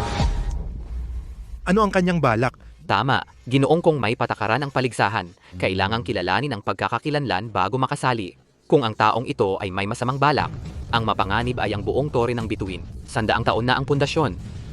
Ang taong ito ay dapat na agad hulihin at suriin. Hindi mo ako matalo, nagmamadali kayong magbintang sa akin. Ang tinatawag na kilalang at matuwid na sekta ay sama-samang tumatahol. Ikaw. Walang galang. Panginoon, may punto sila. Hindi malinaw ang pinagmulan ng taong ito. Hindi ko rin maintindihan ang antas niya. Hindi masukat ang lalim. Talagang kahina-hinala ang kanyang pagkakakilanlan. Kahit na sabihin nating kahit na siya ay isang magsasaka, kung kumalat ito ang ating tore ng bituin na nagpapahintulot sa isang magsasaka na maging Panginoon ay hindi isang kagalang-galang na bagay.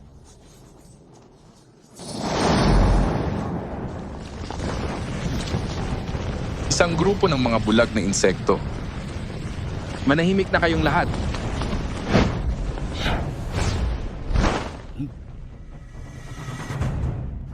Bakit siya nandito? Buksan ninyo ang inyong mga mata at tingnan ng mabuti. Ang aming binatang pinuno ng tarangkahan ng tadhana. Siya ba ang tinatawag ninyong magsasaka? Hindi ba sinabi ko sa iyo na alagaan si Belle? Bakit ka nandito? Huwag kayong mag-alala, batang Panginoon. Binibini na ihatid na sa punong himpilan ng tarangkahan ng tadhana. Narinig ko kay pinuno ng tarangkahan na pupunta kayo sa bulwagan ng bumagsak na bituin para sa paligsahan. Kaya sumunod ako dahil nag-aalala. Batang Panginoon ng tarangkahan ng tadhana, paano naging isang simpleng magbubukid? Nagkakamali ba kayo ng tao? Bagamat matanda na ako, hindi pa naman bulag ang mga mata ko.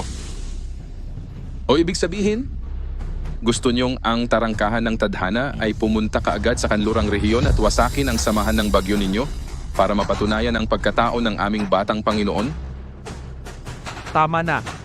Matandang walang kwenta, kung sa inyong teritoryo kayo nagwawala, okay lang.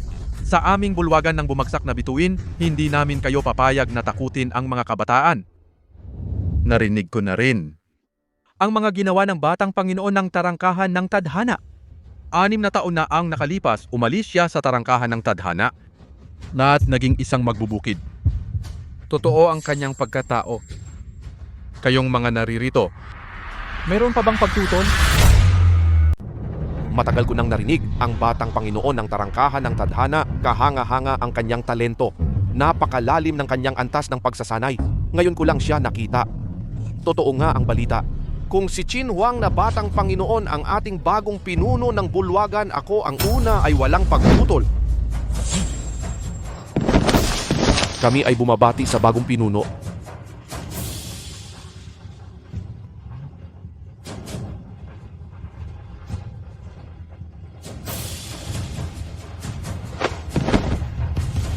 Hindi ko akalain.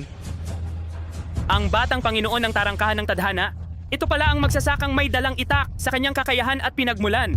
Ang maging pinuno natin ay higit pa sa sapat. Oo nga, yung galaw na yon talagang nakamamangha kahit si Wei Zheng na nasa mataas na posisyon. Sa harap niya, wala lang ito. Tarangkahan ng tadhana. Qin Huang. Ako isang kilalang anak ng langit. Paano ako matatalo sa isang batang Panginoon ng maliit na sekta? Hindi. Hindi pwede. Kung malaman ito ng aking ama, hindi lamang natalo sa laban, pati na ang posisyon ng pinuno ay kinuha ng taong ito na walang pinagmulan. Tiyak na babaliin niya ang aking mga binti. Tiyak na hindi niya ako hahayaan. Hindi pwede. Hindi pwede. Sana mamatay na lang siya. Kung mamatay siya dito, ang mananalo ay ako pa rin. Ang posisyon ng pinuno ay akin pa rin.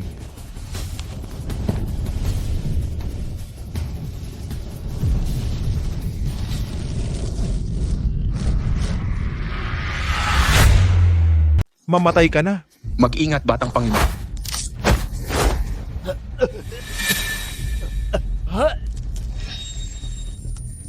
May problema ang batang ito. Ako na ang bahala sa batang Panginoon. Ang pagputok ng kanyang aura. Baka naman nilunok ng batang ito ang pildoras ng nag-aapoy na dugo? Pildoras ng nag-aapoy na dugo, kamakailan lamang sa 4 na rehayon at gitnang kaharian, lihim na kumakalat sa pamamagitan ng pagsunog ng pinagmumulan ng buhay ng mandirigma sa maikling panahon ay isang masamang gamot na pilit na nagpapalakas ng pangangatawan at kakayahan. Hindi inaasahan na ang kagalang-galang na batang pinuno ng sekta ng Araw-Apoy ay para manalo ay handang uminom ng gamot na ito. Wala kang takot sa kamatayan. Batang Panginoon, na-block ko na lahat ng kanyang energy points pero pansamantala lamang ito. Napakatindi ng bisa ng pildoras ng nag-aapoy na dugo. Na-impluensyahan na siya ng demonyo sa kanyang puso. Kailangan siyang patayin ngayon din upang maiwasan ang susunod na gulo. Tumigil ka! Binatang Panginoon, gusto ka nitong patayin kanina. Huwag kang magpadaig sa awa.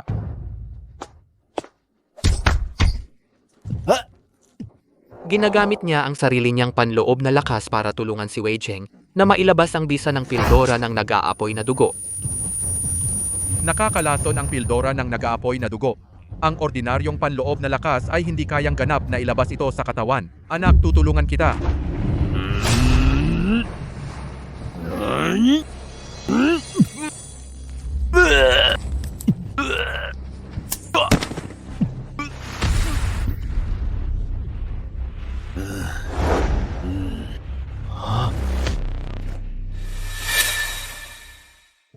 Kanina gusto talaga kitang patayin. Bakit mo ako iniligtas?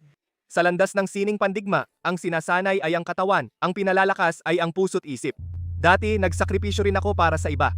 Ngunit ang ganito ay salungat sa orihinal na layunin ng pagsasanay. Hindi ko kailangan ng iyong leksyon. Ang laban na ito, ikaw ang nanalo. Ikaw ang maging pinuno. Ako, si Wei Zheng, ay lubos na sumusunod sa iyo. Simula ngayon, ako si Wei Zheng ay handang maglingkod sa iyo. Mabuhay ang bagong pinuno.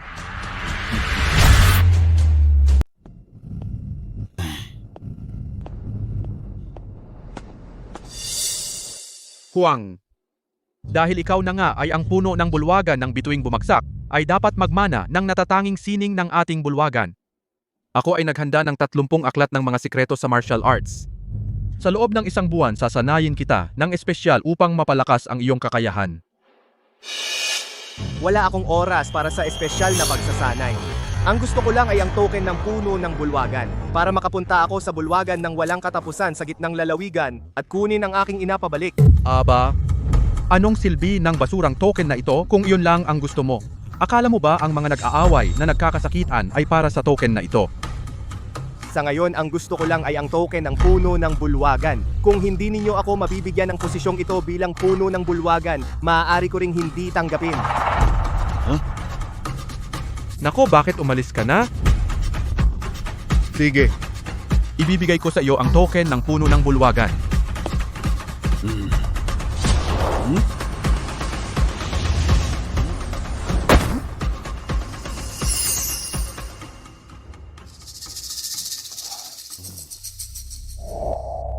Dahil ayaw mong mag-training dito sa loob, napipilitan akong gumamit ng ganitong paraan upang ituro sa iyo ang natatanging sining ng bulwagan ng bituing bumagsak pribado kapag may oras ka pag-aralan mong mabuti.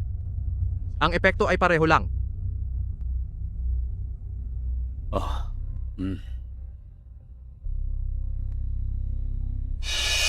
Ito ang token ng puno ng bulwagan, maaari nitong tawagan ang lahat ng sekta sa mundo. Dapat mong ingatan ito. Opo, Guro. Sa totoo lang, ang bagong puno ng bulwagan ay dapat tumanggap ng pagsamba mula sa lahat ng pangunahing sekta. Dahil pupunta ka sa gitnang lalawigan, pupunta rin sila roon para sa iyo. Hindi na masyadong magulo, 3 tao lang ang makikita ko, ang iba sila na ang bahala. Paalam na, Guro.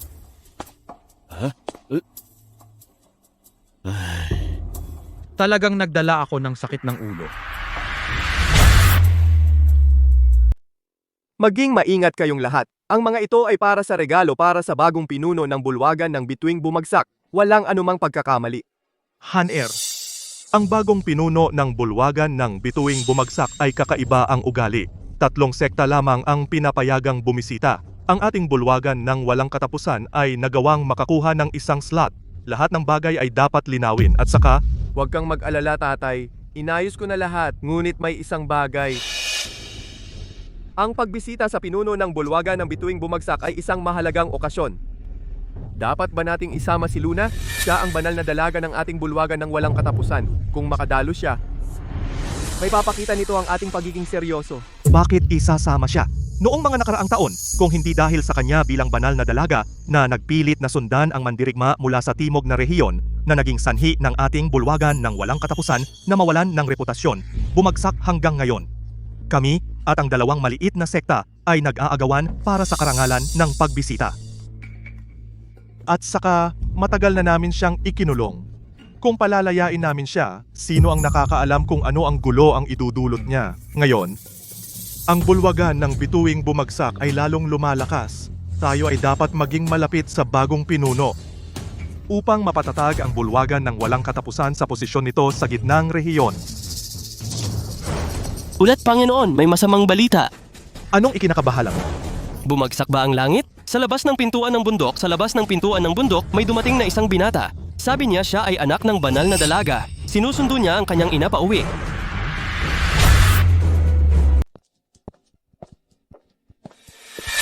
Ikaw ay anak ni Luna at ng lalaking iyon na isinilang.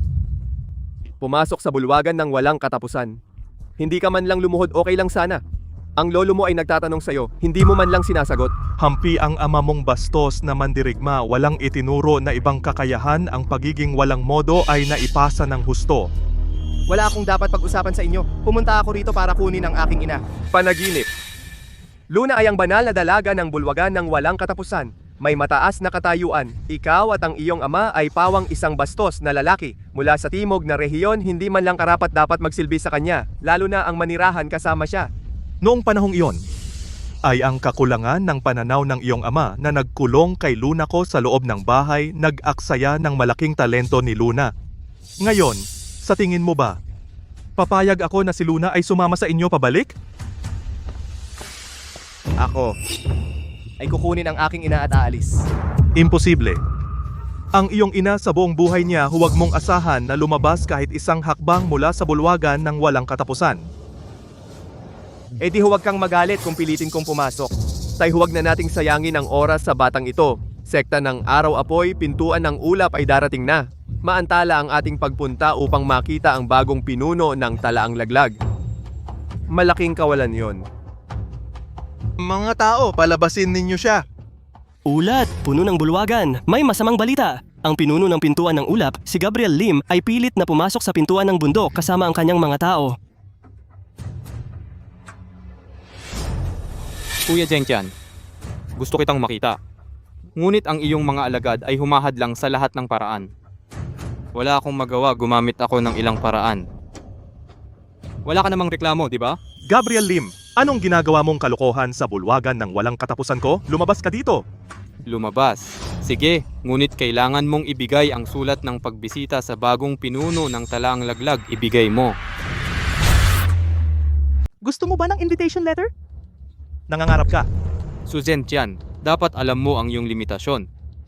Ang anak mong babae ay nagpakasal sa lalaking iyon mula sa timog na rehiyon. Isang hamak na mandirigma. Ang reputasyon ng bulwagan ng walang katapusan ay nawasak na. Sa nakalipas na ilang dekada, ang bulwagan ng walang katapusan ay wala kahit isang kagalang-galang na alagad. Sa inyong mga walang kwenta, gusto niyong bisitahin ang Panginoon ng bulwagan ng bumabagsak na bituin? Huwag nating hiyain ang mga taga-Zhongzhou. Mas mabuti pa, ibigay na ninyo ang invitation letter. Ang galing ng pangarap. Matandang gago. Ngayon, ipapakita ko sa iyo ang tunay na lakas ng bulwagan ng walang katapusan.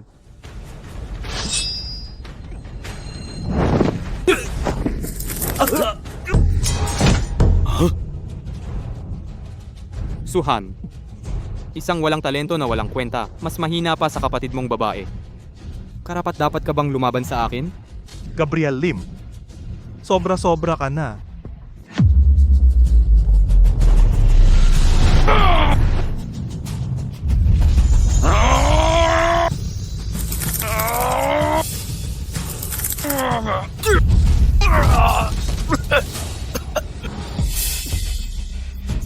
Suchentian, matanda ka na. Hindi mo man lang ako mapigilan. Ngayon kukunin ko ang invitation letter na ito. Lahat makinig sa utos. Kunin ninyo ang invitation letter para sa akin.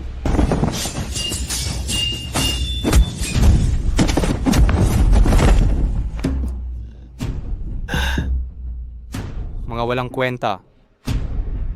Tatay, ano ang gagawin natin? Seryoso bang ibibigay natin ang invitation letter sa iba? Kung papayag kayong dalhin ako sa aking ina, ang matandang ito ako na ang bahala. Ha? Tama ba ang narinig ko? Ikaw, bastardo. Tutulungan mo pa kami lutasin si Gabriel Lim? Akala mo ang samahan ng gabi ay tulad ng maliliit na sekta sa timog na rehiyon? Sabihin mo lang sa akin, oo o hindi. Sige. Tulungan mo akong patayin si Gabriel Lim. Dadalhin kita sa iyong ina. Tandaan mo ang sinabi mo? Tatay, paano mo pinayagan ang maliit na halimaw na iyon? Mas mabuti kung patay siya para ang tanging bahid ni Luna ay mawala. Ikaw pala si Suyue, ang bastardo na isinilang mo. Lumaki sa gubat na lugar na iyon. Malamang hindi mo alam kung ano ang hitsura ng tunay na malakas. Payo ko, sumuko ka na ngayon, kung hindi papatayin kita. Ang dami mong satsat. Diretso na tayo.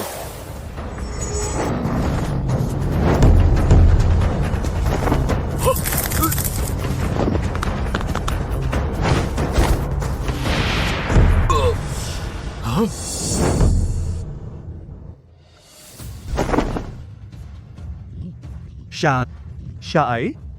Isang palad lang, itinulak si Gabriel Lim. Hindi ko inasahan. Ikaw pala ay isang mahusay na mandirigma. Yung hampas na yon, hindi ko ginamit ang buo kong lakas kung gusto mong mamatay. Maaari ka ng patuloy. Tama na, hindi na ako lalaban. Nagkamali ako. Hindi ko inasahan na si Suyue ay nanganak ng isang napakalakas na bastardo. Sumuko na siya. Dapat ninyong tuparin ang inyong pangako. Dalhin mo ako sa aking ina. Huwag mong akalaing dahil may kaunting lakas ka, kaya mo nang baligtarin ang mundo. Isang walang kwentang bastardo. Wala kang karapatang humingi sa amin. Babaliin ninyo ang pangako? Hindi namin babawiin. Para lang ipakita sa iyo ang katotohanan. Ang iyong ama ay isang hamak na mandirigma kahit mayroon kang kaunting kakayahan. Ang iyong pinagmulan ay mababa pa rin. Kung talagang gusto mong mabuti para sa iyong ina, huwag kang kailanman lumitaw sa harap niya. Mukhang gusto ninyo ang ayaw sa mabuti, gusto sa masama. Tumigil ka sa walang kwentang satsat. Dumating na ang tamang oras. Kailangan pa naming makipagkita sa bagong pinuno ng Fallen Star Pavilion. Kung maantala mo kami sa mahalagang pagpupulong na ito, kahit putulin ka pa namin ng 1,000 piraso, hindi sapat. Hindi ko talaga gustong sa inyong grupo na mababa ang tingin sa tao, magpakilala.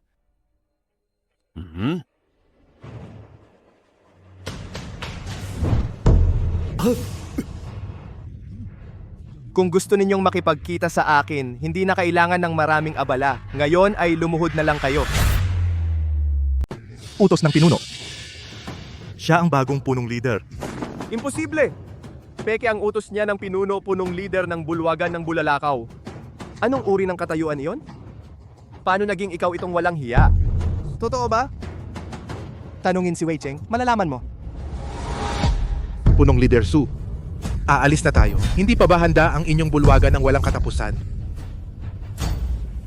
Ginoong Wei, mabuti naman at dumating kayo. May isang walang hiya dito na walang takot sa kamatayan. Naglakas loob na manggaya ng utos ng pinuno. Nagkukunwaring bagong punong leader. Sinong walang hiyang iyon? Wei Cheng. Naalala mo pa ba ako? Weijeng ng sekta ng araw apoy bumabati sa punong leader.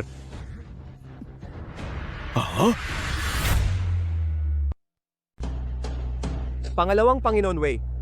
Nagkakamali po ba kayo ng tao? Ang ama ng batang ito ay isang hamak na mandirigma mula sa timog na rehiyon. Paano magiging ang bagong pinuno ng tahanan ng bumagsak na bituin? Akala mo ba ay gagamitin ko ang ganitong bagay para lokohin ka? Sa ibabaw ng entablado ang pagkatalo ko sa kamay ng pinuno ay nakita ng mga eksperto mula sa 4 na rehiyon.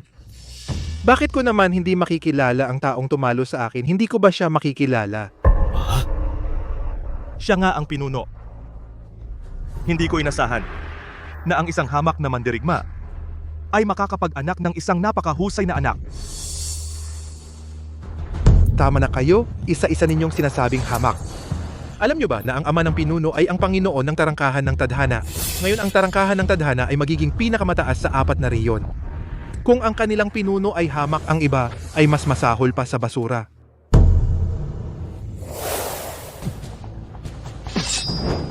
Ngayon, kung sino sa inyo ang maglakas loob na hindi igalang ang pinuno at ang kanyang ama, ako, si Wei Cheng. Kahit gamitin ko ang buong lakas ng sekta ng araw apoy, ipagtatanggol ko ang dangal ng pinuno. Ngayon sa aking pagkakakilanlan, wala na ba kayong pagtutol?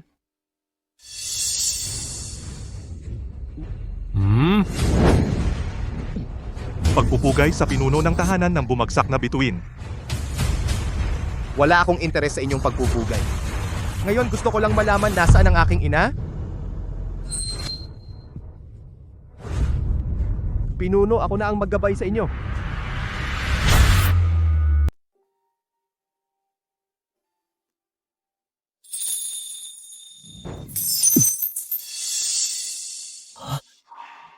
Lumabas kayong lahat, ayaw kong makakita ng sino man. Nanay! Ako ito.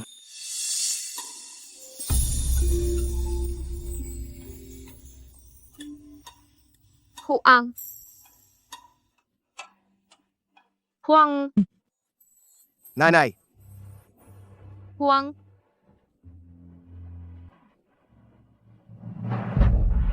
Ikaw ba ang aking Huang? Nanay! Ako ito. Ang aking Huang. Ang laki mo na. Buhay ka pala talaga. Kung sinabi nila sa akin ang totoo noong una pa lang, hindi kita iwan dito mag-isa. Kasalanan ko ito. Noong una, ginawa ko ang lahat para mailabas ka sana. Huwag mo na yang sabihin. Ang mahalaga ay buhay ka.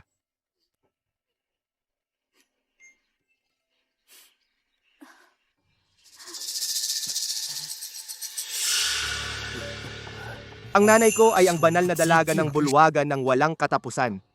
Siya rin ang kapatid mong babae. Ganito lang ang trato ninyo sa kanya. Guro, huwag po kayong magalit. Opo, ako po ang may pagkukulang.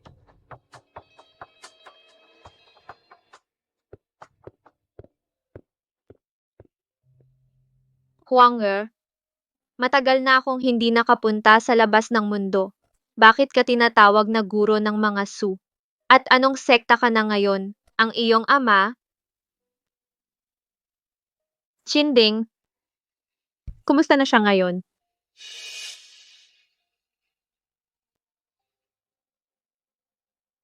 Umalis na muna tayo dito. Sa daan, sasabihin ko sa iyo ang lahat ng nangyari.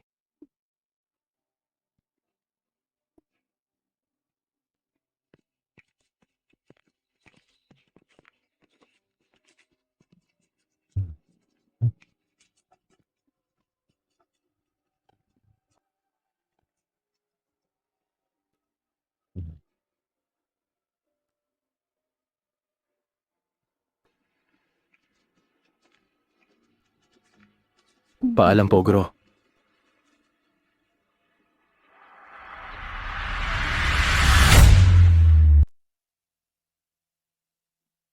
Huanger, kung hindi, si nanay ay hindi mo na papasok.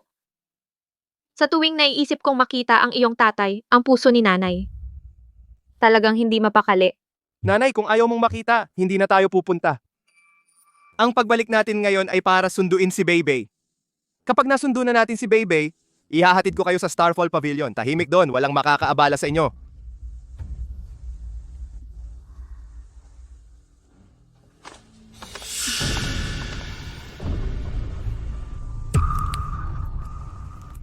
Ito, ano ang nangyari? Ito. Anong nangyari? Nasaan si Beibei? Batang pinuno, sa wakas ay bumalik ka na. Sino ang gumawa ng lahat ng ito? Si Zhang Yuntian. Hindi niya alam kung anong masamang sining ang kanyang sinanay. Walang hanggan ang lakas, hindi tinatablan ng sandata. Para na siyang halimaw, hindi lamang sinaktan ang pinuno na kagagaling lang sa tarangkahan ng tigre, kundi dinala din ang pinuno at si Beibei. Nasaan siya ngayon? Sabi niya, sa lugar na ito sa tela dapat kang pumunta mismo sa kanya. Batang pinuno, dapat mong ipaghiganti kami. Zhang Yuntian. Paano siya nangahas? Huanger, sasamahan ka ni nanay. Hindi pwede. Nanay, si Zhang Yuntian ay biglang naging napakalakas. Ito ay napakakakaiba. Masyadong mapanganib ito, nanay. Huwag mong kalimutan. Marunong din si nanay ng martial arts kung kinakailangan. Makakatulong ako sa'yo.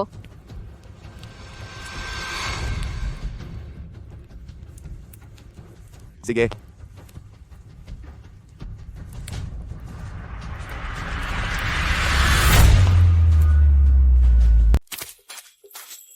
Beibei! Tatay, dumating ka na sa wakas. Chinhuang, dali na. Anong masamang kasanayan ang sinanay ni Zhang Yuntian? Napakakaiba. Hindi mo siya katapat. Bilis na. Tatay. Luna, ikaw. O, ako nga. Chinhuang, dalhin mo si nanay at umalis na kayo. Masyadong delikado ito. Chinhuang, iligtas muna natin sila. Isa pang hakbang pa. Papatayin ko sila. Zhang Yuntian. Ako ang kaaway mo. Pakawalan mo sila. Pakakawalan ko sila. Sino ang magpapakawala sa akin? Sasabihin ko sa iyo, lahat ito ay dahil sa iyo. Kung hindi dahil sa iyo, hindi ako mapapahiya at mawawalan ng dangal. Ngayon wala na ang samahan ng sining pandigma. Tumakas din ang asawa ko. Pati ang tatay ko ay hindi matanggap ito. Bigla ang namatay. Ngayon wala na akong pamilya, patay na sila. Wala na akong lahat. Ngayong araw na ito, ipapakita ko sa iyo kung paano mamatay ang iyong mga mahal sa buhay sa harap mo. Papatayin ko ng sarili kong kamay ang iyong tatay at ang iyong anak na babae. Mamatay ka na.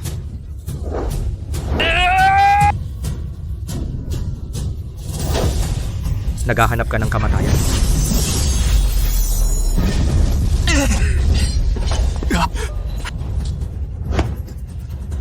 Paano nangyari iyan?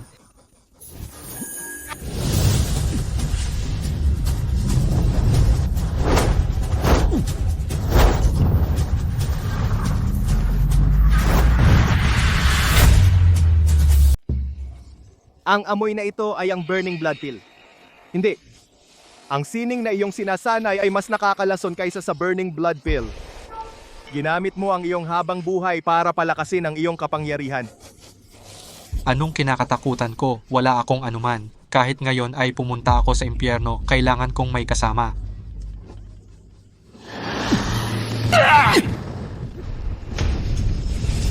Imposible. Ang masamang sining na ito ay maaaring sumipsip ng aking chi.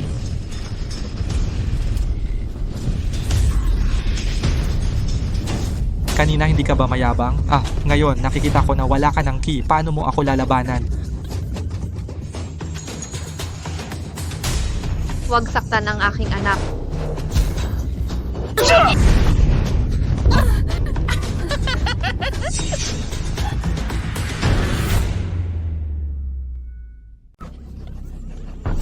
Huwag kang mag-alala ngayon, wala sa inyo ang makakaligtas.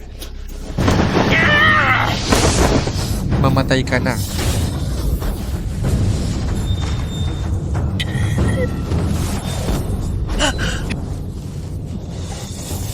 Ano ito? Hindi ito ang palad ng yin-yang. Akala mo ba? Iisa lang ang galaw ko? Talaga nga ang natatanging sining ng Meteor Pavilion ay kayang pigilan ang kanyang masamang sining. Ito ang sining ng Meteor Pavilion, ikaw talaga ngang naging puno ng Meteor Pavilion. Bakit kahit ganito na ako, hindi pa rin kita matalo? Bakit nasa iyo ang lahat? Hindi ako pumapayag.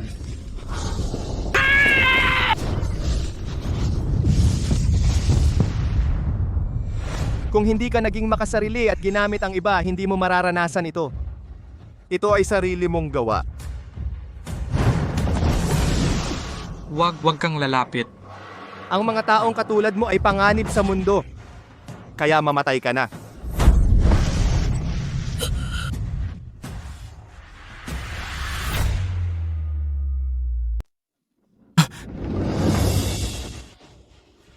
Huang Er, nasaktan ka ba? Nanay, okay lang ako. Huwag mo akong pakialaman. Kalawagan mo muna sila. Oh.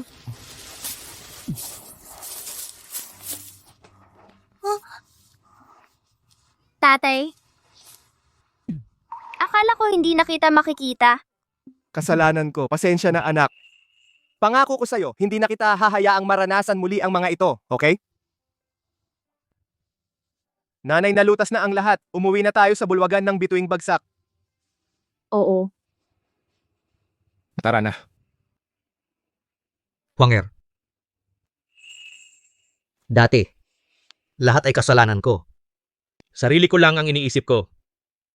Para palawakin ang kapangyarihan ng tarangkahan ng tadhana, kinontrol ka, ginamit ka, lahat ng ito ay kasalanan ko sa'yo. Ngayon, na naging pinuno ka ng bulwagan ng bituing bagsak, higit pa ito sa akin. Masaya ako para sa'yo. Mula ngayon, maaari kang mamuhay ayon sa iyong kagustuhan. Huang Er, Ilang araw ang nakalipas.